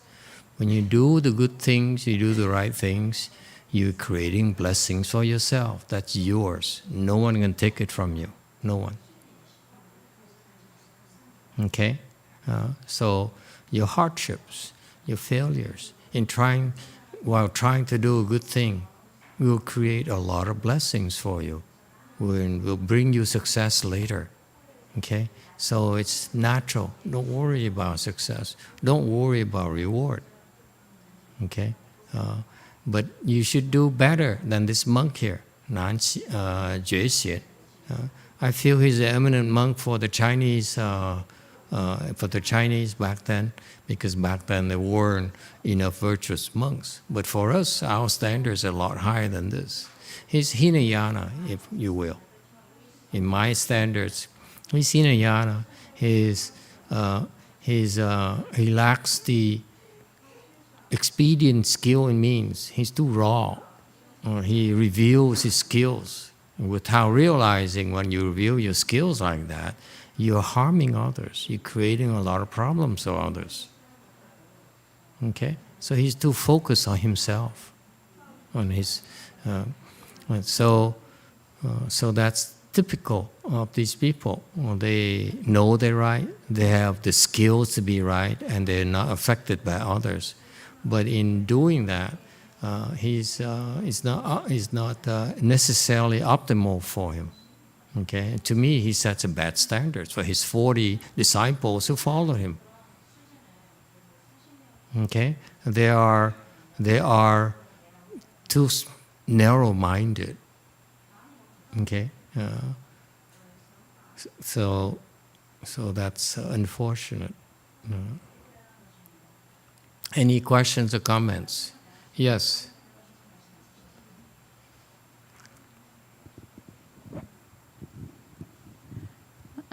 A Di Đà Phật, dạ thưa thầy, trong đó có một cái câu mà con không có hiểu rõ là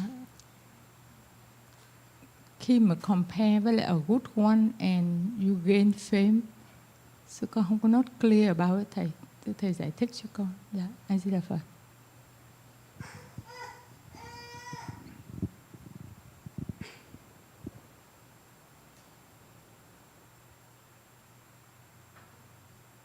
I don't really understand in the sentence. It say like you compare with someone and then you become better. Can you please explain more to me? Where is that? I don't remember that. You compare who? Oh, he compares with the good, and he does it well, and it's okay. But if he's not good, he wants a good fame and so forth. Okay? I don't know what he's talking about. I think it's too Chinese. I'm not interested in this section, so I wasn't paying attention. Because he's talking about behavior of Hinayana monk. I tuned out. I'm not interested in his comparison or his example here. Okay? I feel that Jue Xian here, I really have no interest in this guy at all. I hope you don't follow him at all. I hope you listen to this and have fun. Listen to Master YongHua, see what he taught his Chinese, his fellows, his followers, but it's not for us. Okay? To Hinayana. Clearly, this guy clearly is a third stage arhat. He's so limited. Okay? Because his teachers didn't prepare him properly, so that he's not prepared he's not prepared properly in order to do his work. Back then, his level is higher compared to the Chinese, so he's a shining example. So he became an eminent monk for the Chinese. It's understandable. Back then, there's no Mahayana in China. But let me assure you, where we are right now, our standards are so much higher. That's why I look at this guy, Jue Xian, and I said, too low. Okay? Not worthwhile for us. That's why I tuned out. Who cares what he does? Seriously. Okay? What he did, that's remarkable, and his contribution was to do the translation. Otherwise, the rest of his thing to me is just, what's another word for piss poor? Substandard. Thank you so much. Okay, substandard. You know, it's too low. It's nothing to write home about in my mind. Okay, and that's a history of Buddhism, by the way. We have people that we use to contribute, do those contributions, but the big picture is by the Bodhisattvas and the Buddhas. They allow these low levels to do, do the transaction here, build a temple there, and so forth. But there's a big picture, okay? My master brought the Mahayana to this country. He did a tremendous thing that's more or less mission impossible, okay? My generation, I want to raise the standards a bit higher as well, so that the Mahayana continues to grow in this country, because it's not growing anywhere else. The growth in what? What I mean by growth? It's not words. It's in your mind, it's in your hearts. Your generation has to be better than my generation. That's why I call growth. Okay? Your generation of Wei Yang, okay, your heart will be bigger than his generation of Wei Yang. That's why I call by growth. Okay? And it's Mahayana, it's not Hinayana. That's why when you talk about this behavior, this Hinayana monk, I'm not interested. I don't care. Whatever he does, let him do it. Okay? And let him earn his way at his level. It's okay. It's not for us. So I don't care what he does to compare the good, he does well, he does better than the good. Too low. Not worth it. Okay? We learn these things in order to learn what they do right. Okay? What he did right here is to do translation work. I hope in the future some of you will bring forth the resolve, say, I really want to excel. I want to contribute this Mahayana here. Whether you translate into Vietnamese, there's a lot of things you can do right there. You translate into Korean, huge amount of work right there. Okay, Mahayana Dharma is into that. Translate into English. This will require your level to be higher than your current level. Okay, in order for you to improve on the DRBA, my master's pupil translation, because level is not bad. Okay, but challenge yourself to do more. Okay, so you find yourself to contribute, but the bottom line is that your ability, how much can you contribute, is directly related to your level of samadhi, your level of wisdom. Our approach is slightly different. Okay? Our approach is to bring you samadhi level very high very quickly. And once you get there, it's like an elevator. You have this high-speed elevator. It goes up and up and up and up and up. If you can keep up, good. You don't keep up, fall off. We don't care. Okay? Hopefully you find some safety nets. But you get going up there, like building that skyscraper. You see that the skeleton of things. You have this elevator. You need to go up and up and up before you can build. Okay, build the rest of the building. So you get this. You have to bring up to the height, and you fill in the rest. Once you get up there, you can choose however you want to choose your floor to look like. It can be luxurious, it can be simple. It's up to you. It's your personal preference. That's our style. Okay? So that's why we're slightly different from my masters. My masters has to lay out the infrastructure. We don't have to do that. What we do is we build up. Okay? We know how to build a foundation. Okay? His foundation got his level, his disciple to a certain level. In order for us to go higher than that, we have to be a better foundation. Okay? And what we're different is that we go up there a lot quicker. Because so that you can choose yourself how you're going to build your floors. Okay? That's a difference. So these Hinayana is like the floor is too low for us. We don't care. Seriously. What they say, what they do is not that important in our world. It's so small. So what he thinks he compares with the good and does it well, and compares with the bad and does it well. So what? It's not what we use to measure ourselves. Okay? Any other questions? And that's a difference. In this country here, what happened when it first started, when the country is built, the forefathers set the standards. It's extremely high. Okay? It's so high that throughout the time, we still have a hard time measuring up to it. Okay? And that's what Mahayana is about. That's what the Buddhas did. That's what Shakyamuni Buddha did. That's what the sixth patriarch did. That's what Wei Shan, Master Wei Shan did. Okay? That's what Master YongHua did. Okay? But we need to raise a little bit higher as well. Okay?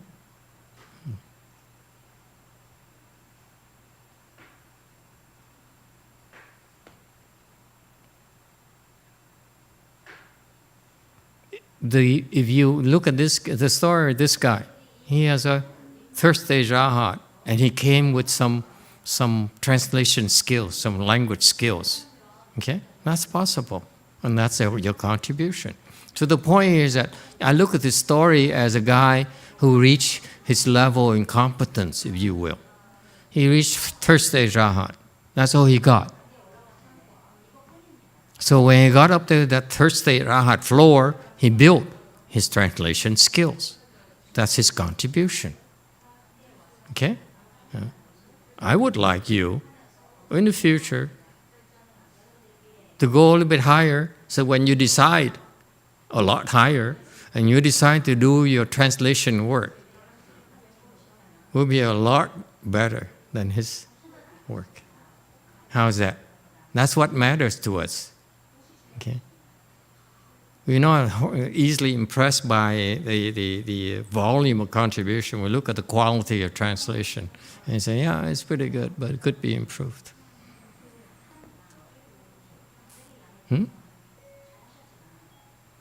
So that's your fun. Your fun is that you build this elevator, a high-speed elevator, go up there, and then you decide which floor you want to get off. It's up to you.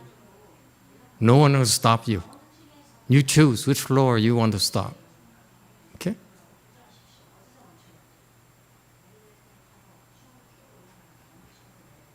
And for him, he only is able to get to 3 because he didn't have the infrastructure to go beyond 3. So I had to stop and then do translation work to build blessings, okay, so that I can go further. My master, what he brought to our country is that high-speed elevator as well, okay? So that his disciples are able to create a lot of blessings themselves so that they can reach higher. And then when they did the translation work, okay, I assure you the translation work quality is better than this third stage rahat. No comparison. This guy's translation, I don't care.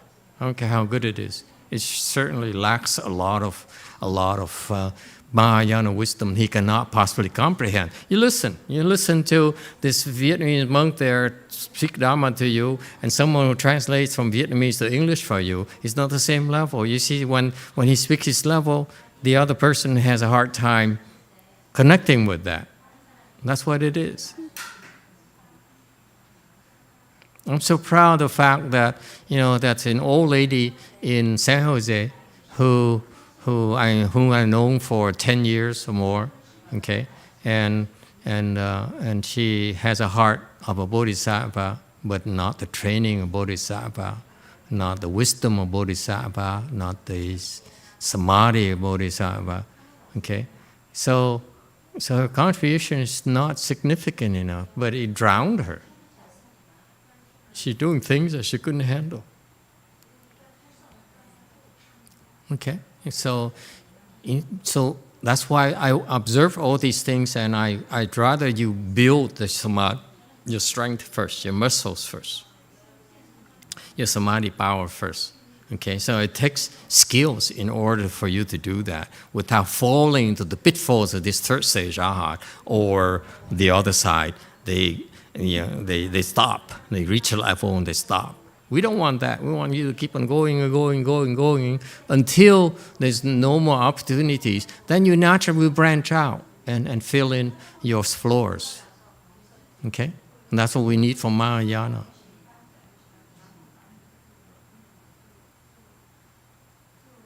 I'm not just talking about Mahayana, I'm talking about you as an individual. Okay? You go home. You will influence your family, your children, your relatives, your friends, accordingly as well. Okay? It's natural. You don't even need to think about it, how to convince them, how to convert them. You don't have to do a thing. Just be yourself, who you are. Okay?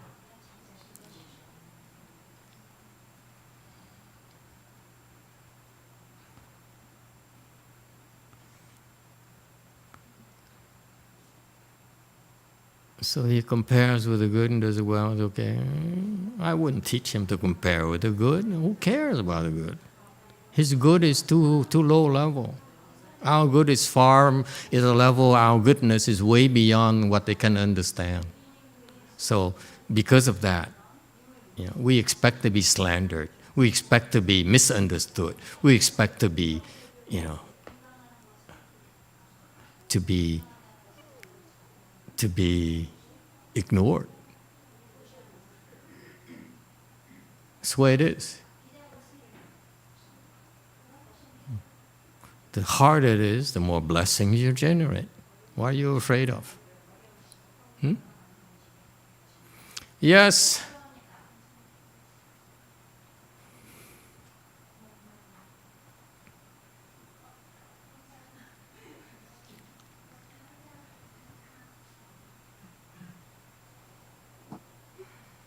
Master, it seemed like this slide is Master YongHua is comment on the sick patriarch, so I think it's a little confusing about that part. Right? Actually, it's not about six patriarch. Master YongHua seems to be commenting on his own disciple, this portion that they are comparing. They want to compare themselves to the six patriarch, but not anybody lower. Okay. Sorry, my misunderstanding. I'm not interested in this monk nor his disciples. How's that?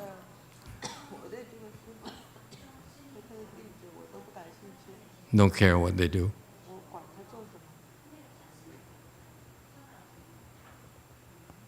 No need to compare. Why do you have to compare yourself? What are you doing to compare yourself? You're too stupid to compare yourself. Wake up. Who do you think you are? You? When you're comparing, aren't you still having an ego, a self right there? Cut it out. What are you doing comparing? Huh? I slap you in the face. Stop comparing. I compare myself against six patriarchs. There's an I still there you're comparing against. Cut it out. Don't compare. That's why I ignore these things. It's not how I teach my disciples. There's no need to compare. What's there to compare? The sixth patriarch here You know, you can't even see him. How can you possibly compare yourself? Huh? Are you crazy?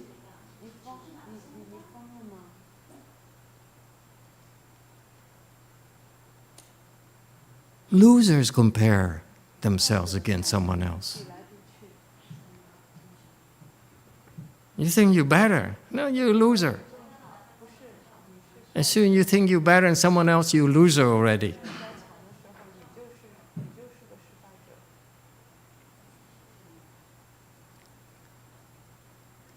And these people compare themselves to six-pager.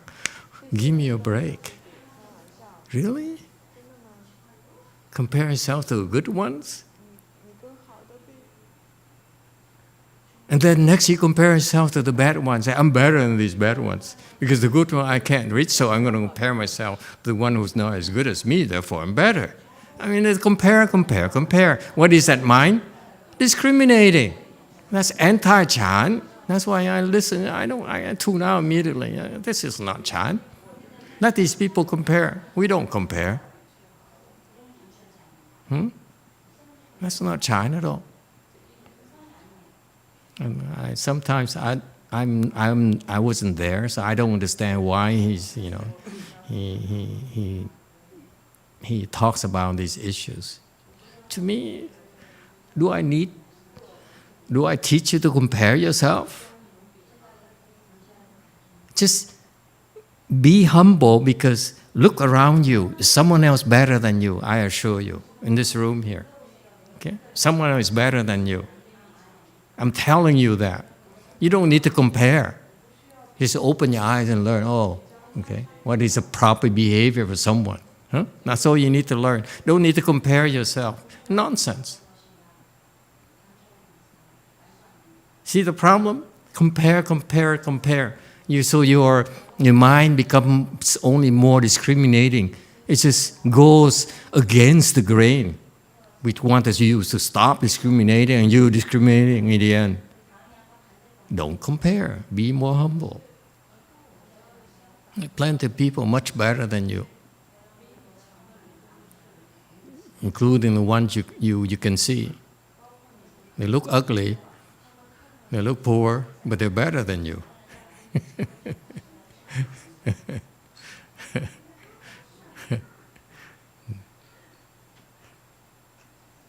And just like I heard a recent comment, it says, Master disciples are so unbalanced.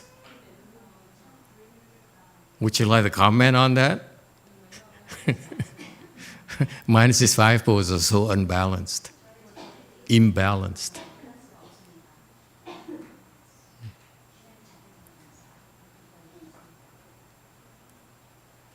Are you?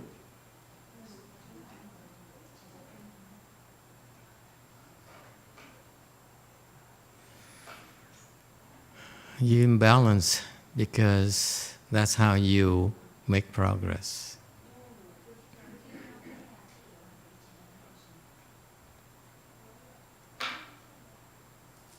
Look at the ballet dancer. You watch the performance. You guys are so dense. The ballet, when they go through their fantastic performance, ask yourself, for them to pull off that incredible feat of a performance, okay? Are they in balance most of the time or only occasionally? Think about it. Huh? Most of the time, they're out of balance. And that's why it's incredible. No? If you're in balance, you walk. There's no risk. It's nothing extraordinary at all. But the fact that they are able to do these things because you know, they get into balance, and then they go into a very unbalanced state most of the time. You see that? That's why it's incredible.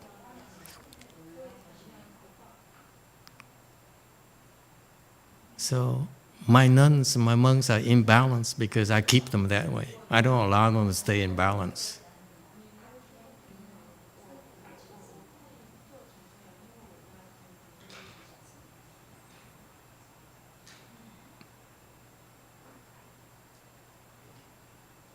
They're struggling.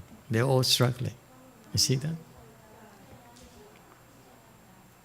Too much work to do, not enough food to eat, not enough rest, not enough time. Huh? A master is never happy.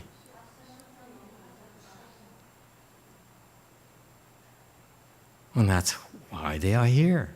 That's who they are. My master used to do that to his disciples because they have to answer to him.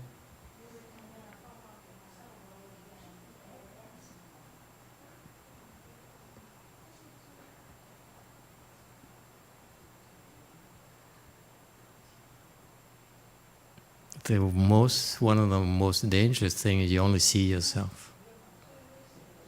You don't no longer have to answer to anyone else. You only see yourself.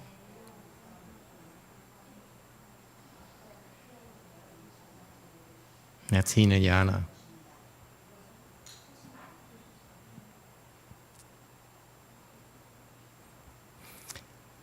All right. Oh, I'm so tired and hungry and sleepy. Huh? Okay, folks, let's stop here tonight. Thank you all.